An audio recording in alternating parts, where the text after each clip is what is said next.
다 함께 성경 봉독하겠습니다. 로마서 5장 20절로 6장 2절 말씀입니다. 율법이 들어온 것은 범죄를 더하게 하려 함이라.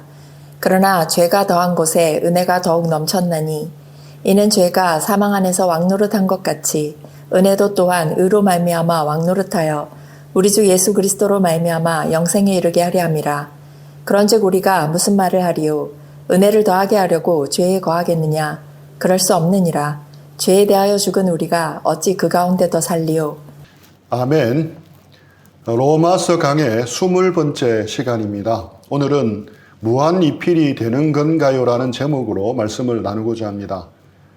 우리가 복음을 제대로 들었다면 자연스럽게 생길 수 있는 질문이 있습니다. 특히 이신칭의의 복음, 즉 오직 믿음으로 어렵게 된다는 복음을 제대로 들었다면 마음에 생기지 않을 수 없는 질문입니다. 크게 두 가지가 있을 수 있습니다. 첫 번째 질문은 이제는 마음대로 죄를 지어도 되지 않겠는가입니다. 그러나 죄가 더한 곳에 은혜가 더욱 넘쳤나니 이 말씀의 근거에서 나온 질문입니다. 아무리 죄를 지어도 은혜는 더욱 넘치기 때문에 속된 말로 끝없이 무한이필할 수 있지 않느냐 하는 것입니다.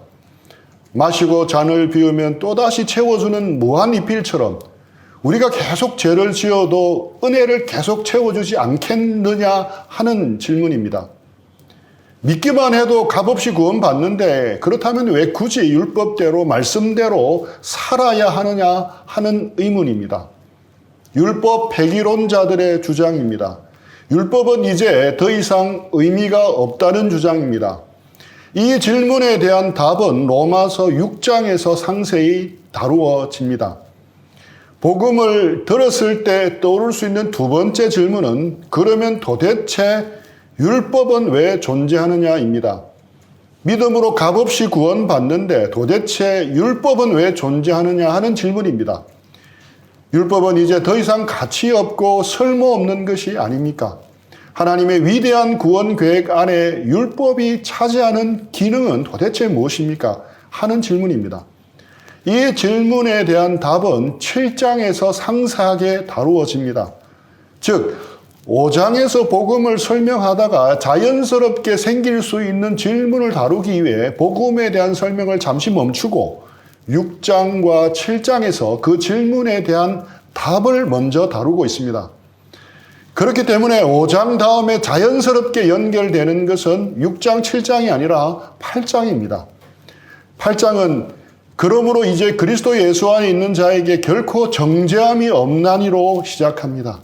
이 진술은 바로 앞장인 7장과 연결되는 것이 아니라 5장 마지막과 연결되는 것입니다. 즉 8장은 7장 끝부분이 아니라 5장 끝부분에 연결되는 것입니다. 6장, 7장은 삽입된 부분입니다. 왜 삽입이 되었습니까? 바로 5장에서 야기되는 난제들에 대한 답을 주기 위해서입니다. 6장은 첫 번째 질문인 율법 폐기론의 위험성을 다룹니다. 7장은 두 번째 질문인 율법의 위치와 기능을 다루고 있습니다. 그런 다음 다시 칭의의 구원에 대한 위대한 주제로 넘어가게 됩니다. 우리가 믿음으로 얻게 되는 구원의 놀라운 완전성과 최종 확실성에 대해서는 8장 1절부터 8장 끝까지 다루고 있습니다.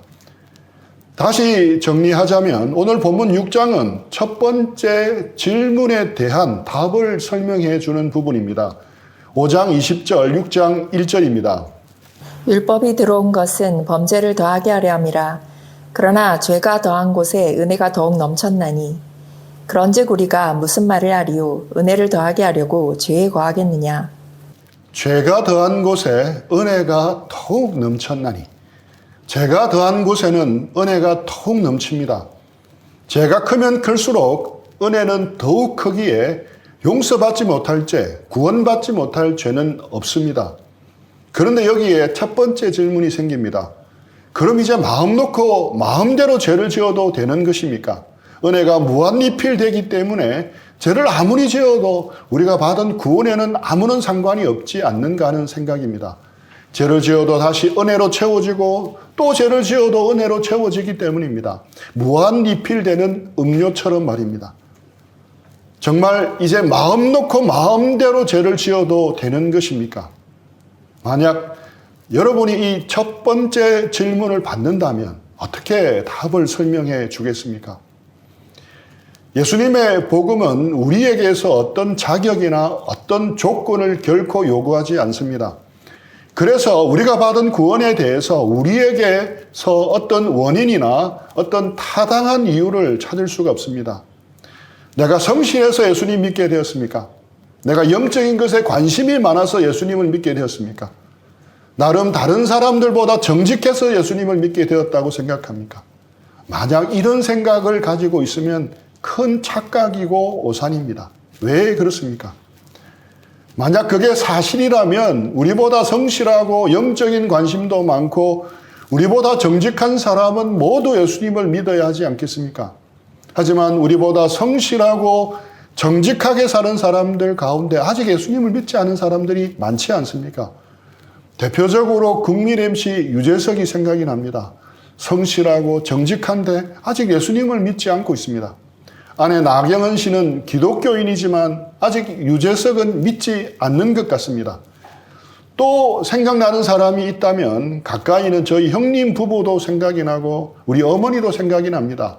참 성실한 분들인데 정직하신 분들인데 아직 예수님을 믿고 있지 않고 계십니다. 장로님이신 외삼촌과 독실하신 권사님이신 외수님이 우리 가족을 위해서 수십 년을 기도하셨습니다. 그 기도응답이 바로 저입니다. 제가 대학에 들어가서 생각지도 않았던 전도를 받고 예수님을 믿게 된 것이었습니다. 가끔씩 저는 이런 생각을 해봅니다. 막내이고 좀 덜 스마트한 저를 구원하지 않고 장남이고 좀 더 유능하고 성실하고 영향력 있는 우리 형님을 먼저 구원하셨더라면 어땠을까? 그랬다면 좀 더 효과적으로 가족 모두에게 전도를 잘하고 주님을 잘 섬겼으리라 생각합니다. 그런데 왜 하필 부족한 저를 구원해 주셨는지 이해가 잘 안 됩니다. 지난 시간에 나눈 대로 하나님이 제게 주신 많은 은혜들과 역사들을 더 유능하고 성실한 다른 사람에게 부어주셨더라면 그가 더욱 주님을 잘 섬길 텐데 저같이 말도 어눌하고 부족한 자에게 한없는 은혜를 왜 주셨는지 잘 모르겠습니다. 구원에 있어서 우리에게서 어떤 원인도 찾을 수 없다는 것은 제 삶을 봐도 정확히 맞아떨어지는 것을 봅니다. 주변을 둘러보면 착하고 봉사를 많이 하는 사람들 가운데 크리스천들도 많이 있지만 그렇지 않은 사람도 많습니다. 또 그 반대의 경우도 꽤 많이 봅니다. 성실하지 못하고 선하지도 못한 사람 가운데 믿는 사람이 많이 있다는 것입니다. 착하고 선한 일을 많이 하는 사람 가운데 안 믿는 사람도 많이 있지만 착하거나 성실하지 못하고 선하지도 못한 사람 가운데 믿는 사람도 많이 있다는 것입니다.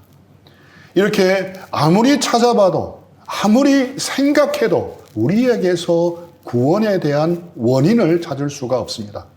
구원은 하나님의 선물입니다. 구원은 하나님의 전적인 선물입니다. 조건 없이 거저 주시는 하나님의 선물입니다. 그렇기 때문에 이런 질문이 생길 수 있습니다. 그렇다면 도대체 왜 열심히 신앙생활을 해야 하는 것입니까? 왜 열심히 믿고 예수님을 섬기고 교회를 섬기기 위해 희생해야 하는 것입니까?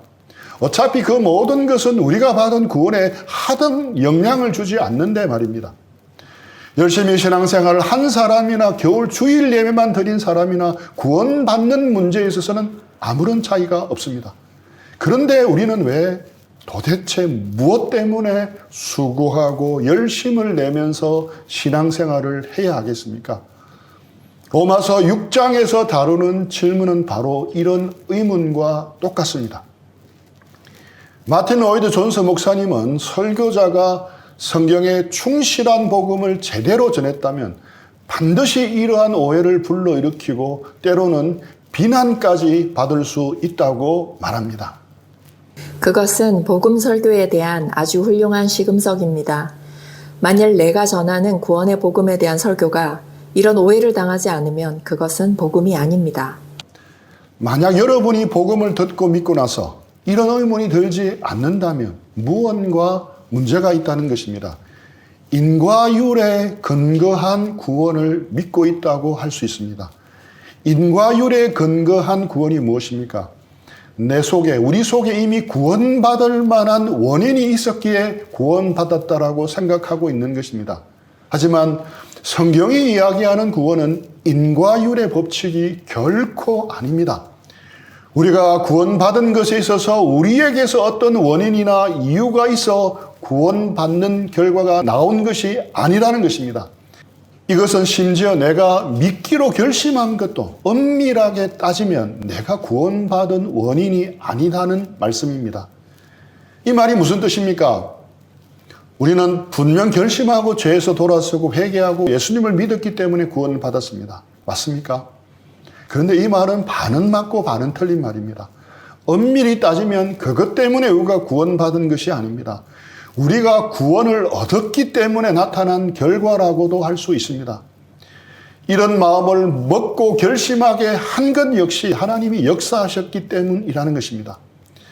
이것을 올바로 이해하려면 우리는 전적으로 타락했다는 것을 알아야 합니다.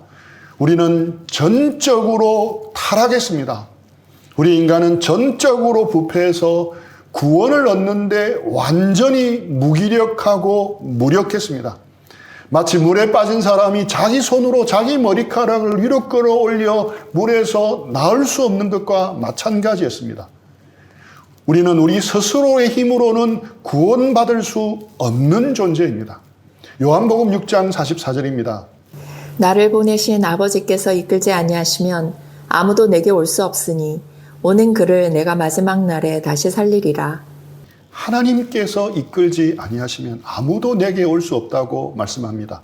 바꾸어 말하면 하나님이 이끌어 주셔야만 예수님 믿고 구원받을 수 있다는 말입니다. 하나님이 이끌어 주셔서 예수님 믿도록 하지 않으면 어느 누구도 자기의 힘으로는 결코 예수님을 믿을 수 없다는 의미입니다. 인간은 전적으로 타락했고 구원받는 데 있어서는 무능한 존재라는 뜻입니다. 로마서 3장 10절 11절입니다. 기록된 바 의인은 없나니 하나도 없으며 깨닫는 자도 없고 하나님을 찾는 자도 없고. 우리가 아무리 설명을 하고 가르쳐도 복음을 깨닫지 못하는 경우가 들어 있습니다. 왜냐하면 자기 힘으로는 믿을 수가 없기 때문입니다. 도대체 얼마나 부패했기에 의인은 없나니 하나도 없다고 말씀하시고 하나님을 찾지도 깨닫지도 못한다고 말씀합니까? 이것은 근원적인 문제입니다. 이것은 본질상의 문제입니다. 침팬지는 사람의 유전자와 96, 97% 일치하는 유전자를 가지고 있습니다. 이런 침팬지이지만 아무리 교육을 시켜도 사람의 말을 제대로 내지 못하는 것을 알게 됩니다. 그래서 구강구조를 검사해 보니 침팬지에게는 이나 에나 우를 발음할 수 있는 인두가 없다는 것을 알았습니다. 그런 소리를 낼 수 있는 인두가 아예 없기에 아무리 가르쳐도 안 되는 것입니다. 이것이 본질상의 문제입니다. 마찬가지로 범죄한 사람들이 하나님을 향해서 아버지라고 부를 수 없는 이유는 그렇게 부를 수 있는 인두가 없기 때문입니다.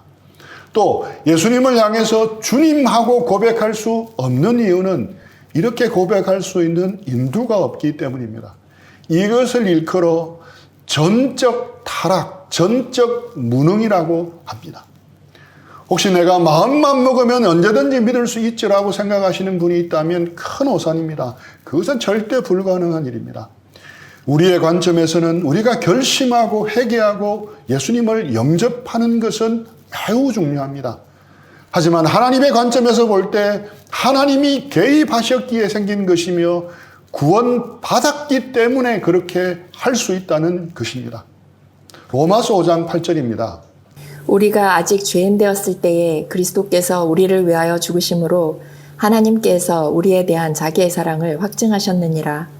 우리가 아직 죄인 되었을 때 그리스도께서 우리를 위하여 죽으신 것을 통해 주어진 선물이 구원입니다.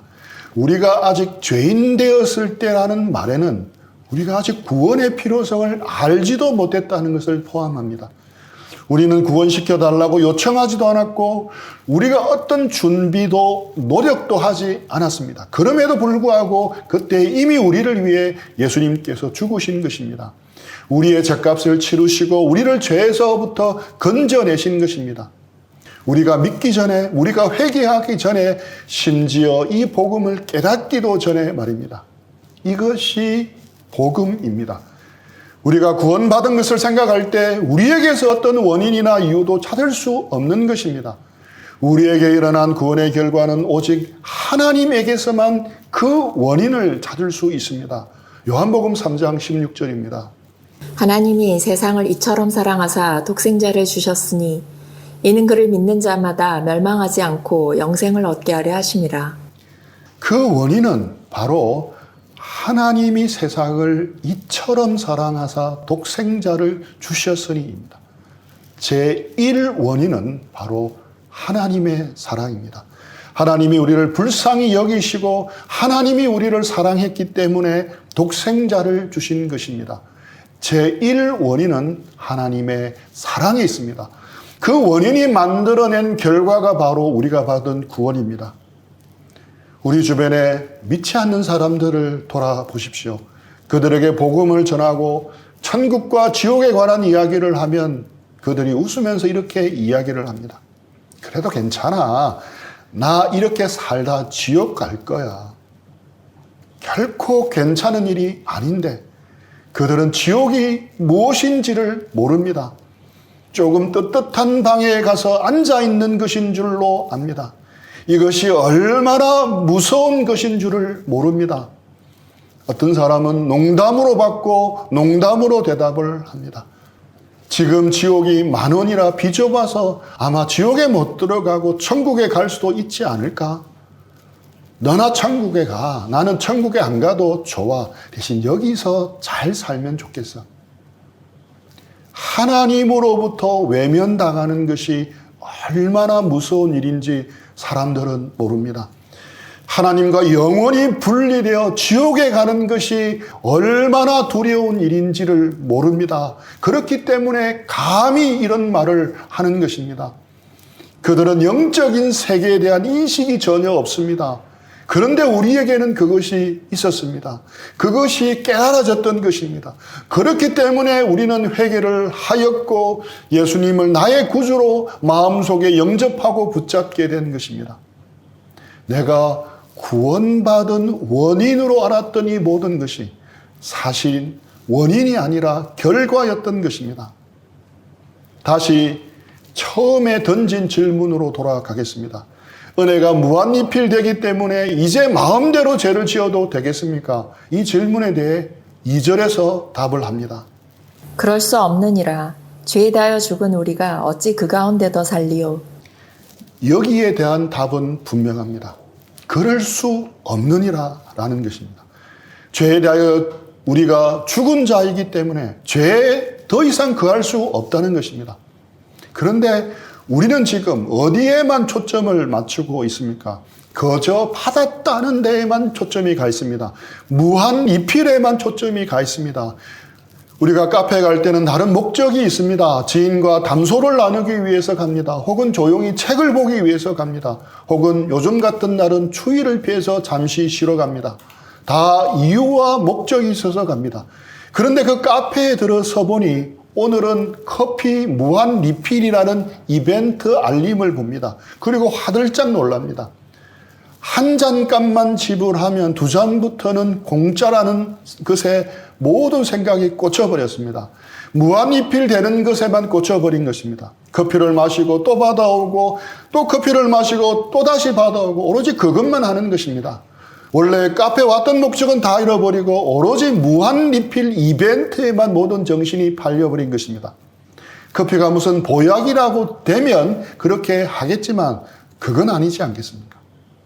무한 리필에 꽂혀서 수도 없이 커피를 마시는 데에만 몰두한다고 카페에 간 원래의 목적을 다 잊어버린다면 정말 어리석은 사람이지 않겠습니까?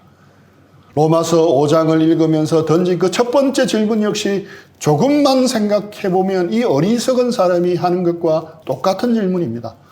조금이라도 뒤로 물러서서 한 번만 더 생각해 보십시오.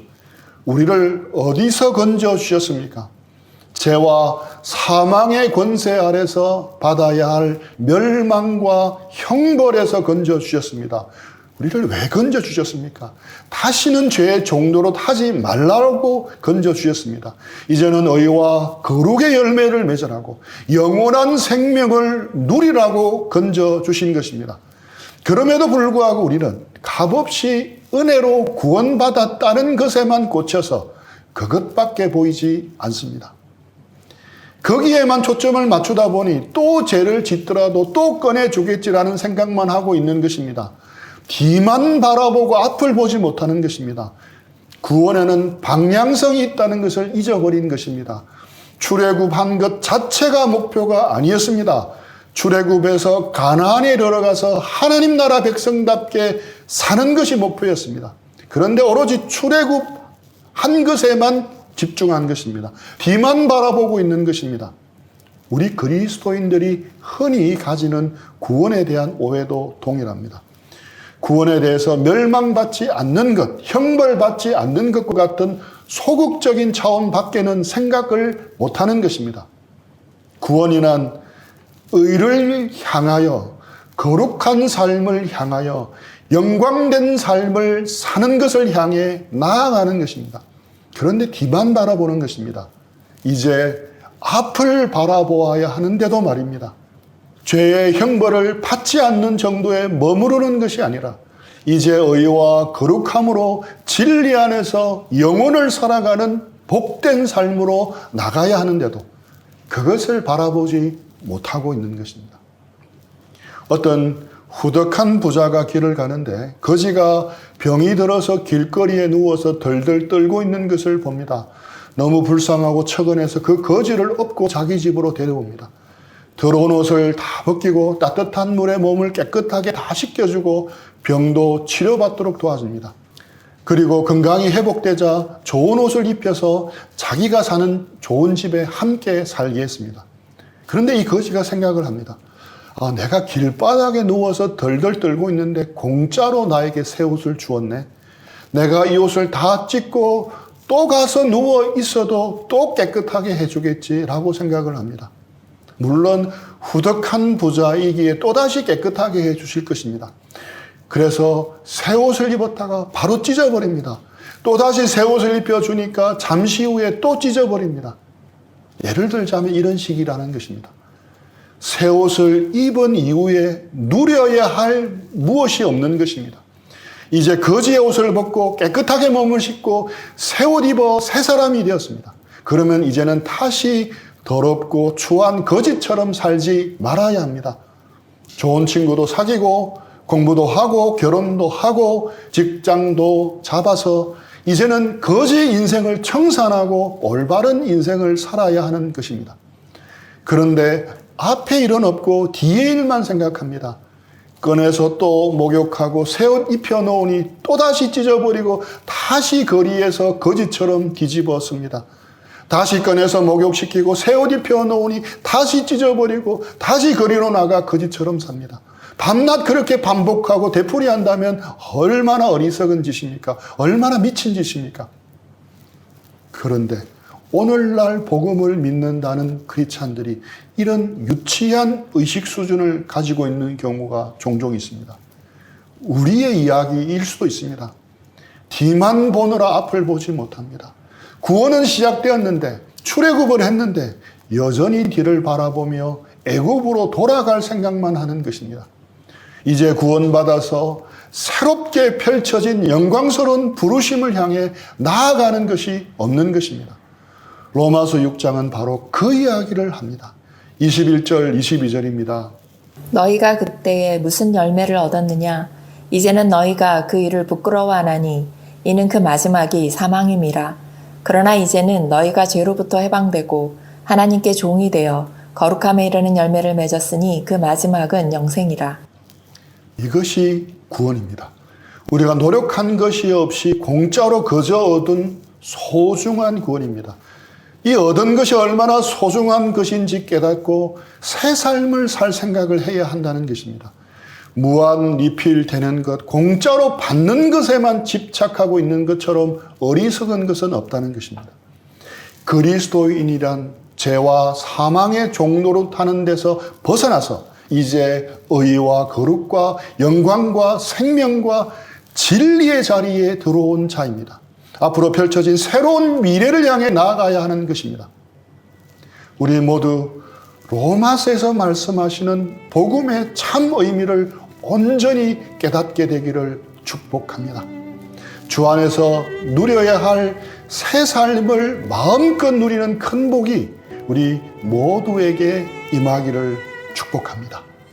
우리 들은 말씀 생각하면서 잠시 기도하고 적용하는 시간들 가지겠습니다.